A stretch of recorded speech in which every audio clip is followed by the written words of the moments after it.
அமெரிக்காவின் மேரிலாந்து மாநிலத்தில் தெலுங்கு பெண் நிகிதா கோடிஷாலாவின் கொலை சம்பவம் இந்தியாவிற்கு தப்பிச் சென்ற 26 வயது அர்ஜுன் ஷர்மா என்ற சந்தேக நபருடன் தொடர்புடையது.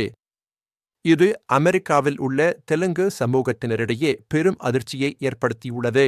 மேரிலாந்தின் கொலம்பியா நகரில் 27 வயதான தரவு ஆய்வாளர் நிகிதா கோடிஷாலா கொல்லப்பட்டார். அவர் வேதா ஹெல்த் நிறுவனத்தில் தரவு மற்றும் வியூக ஆய்வாளராக தீவிரமாக பணிபுரிந்தார். இந்த கொலையில் முக்கிய சந்தேக நபர் அவரது முன்னாள் காதலன் அல்லது முன்னாள் வீட்டுத்தோழன் என்று கூறப்படும் 26 வயதுடைய அர்ஜுன் ஷர்மா. அவர் முதல் மற்றும் இரண்டாம் நிலை கொலை குற்றச்சாட்டுகளுக்காக தேடப்படுகிறார்.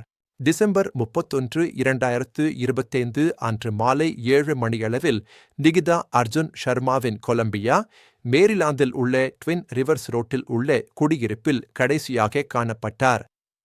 காவல்துறை இங்கேயே அவர் கொல்லப்பட்டதாக நம்புகிறது. ஜனவரி 2, 2026 அன்று அர்ஜுன் ஷர்மா ஹோவர்ட் கவுண்டி காவல்துறையிடம் நிகிதாவை காணவில்லை என்று தெரிவித்தார். அதே நாளில் பின்னர் அவர் இந்தியாவிற்கு விமானத்தில் தப்பிச் சென்றார்.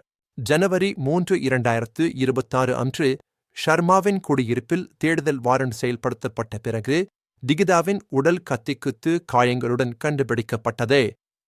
இது கொலை வழக்கை உறுதிப்படுத்தியது. ஜனவரி 5, 2026 அன்று அமெரிக்க மற்றும் இந்திய அதிகாரிகளின் ஒருங்கிணைந்த முயற்சிகள் மூலம் இன்டர்போல் உதவியுடன் அர்ஜுன் ஷர்மா தமிழ்நாட்டில் கைது செய்யப்பட்டார். இது சர்வதேச ஒத்துழைப்பின் வெற்றியாகும். நிகிதா ஜவஹர்லால் நேரு தொழில்நுட்ப பல்கலைக்கழகத்தில் டாக்டர் பார்மசி பட்டமும், மேரிலாந்து பல்கலைக்கழகம் பால்டிமோர் கவுண்டியில் சுகாதார தகவல் தொழில்நுட்பத்தில் முதுகலை பட்டமும் பெற்றவர். அவர் சிறந்த தொழில்முறை பின்னணியுடன் இருந்தார். அர்ஜுன் ஷர்மா முதல் மற்றும் இரண்டாம் நிலை கொலை குற்றச்சாட்டுகளுக்காக தேடப்படும் முக்கிய சந்தேக நபர் ஆவார். அவர் நிகிதாவை காணவில்லை என்று முதலில் தெரிவித்தவர் ஆகும். ஹோவர்ட் கவுண்டி காவல்துறை அமெரிக்க மத்திய சட்ட அமலாக்கு முகமைகளுடனும் இன்டர்போலுடனும் இணைந்து இந்த வழக்கை விரிவாக விசாரித்து வருகிறது. விசாரணை தொடர்ந்து நடைபெறுகிறது. அர்ஜுன் ஷர்மாவுக்கு எதிராக கைது வாரண்ட் பிறப்பிக்கப்பட்டுள்ளது. மேலும் அவரை நாடு கடத்தும் நடவடிக்கைகள் விரைவில் தொடங்கும் என்று எதிர்பார்க்கப்படுகிறது. இந்தியா மற்றும் அமெரிக்கா இடையே 1997 கையெழுத்திடப்பட்டு 1999 நடைமுறைக்கு வந்த நாடு கடத்தல் ஒப்பந்தம் இந்த செயல்முறைக்கு சட்டப்பூர்வமான கட்டமைப்பை வழங்குகிறது.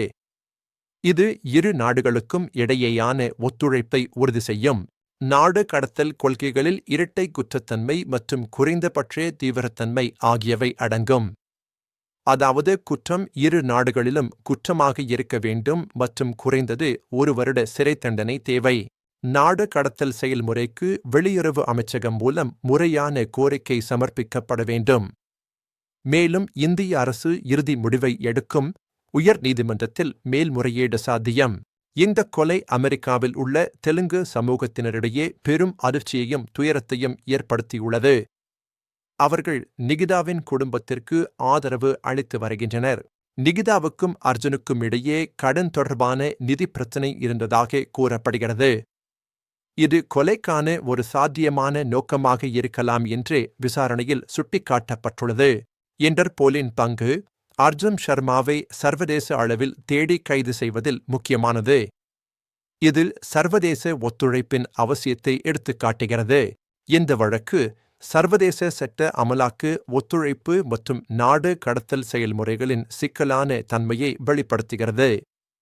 பல சட்டங்கள் மற்றும் நடைமுறைகள் இதில் ஈடுபட்டுள்ளன. நிகிதா கோடிஷாலாவின் கொலை வழக்கு மற்றும் அர்ஜுன் ஷர்மாவின் நாடு கடத்தல் செயல்முறை குறித்து மேலதிக தகவல்களுக்காக காத்திருப்போம். புதிய வளர்ச்சிகள் வந்தவுடன் தெரிவிப்போம்.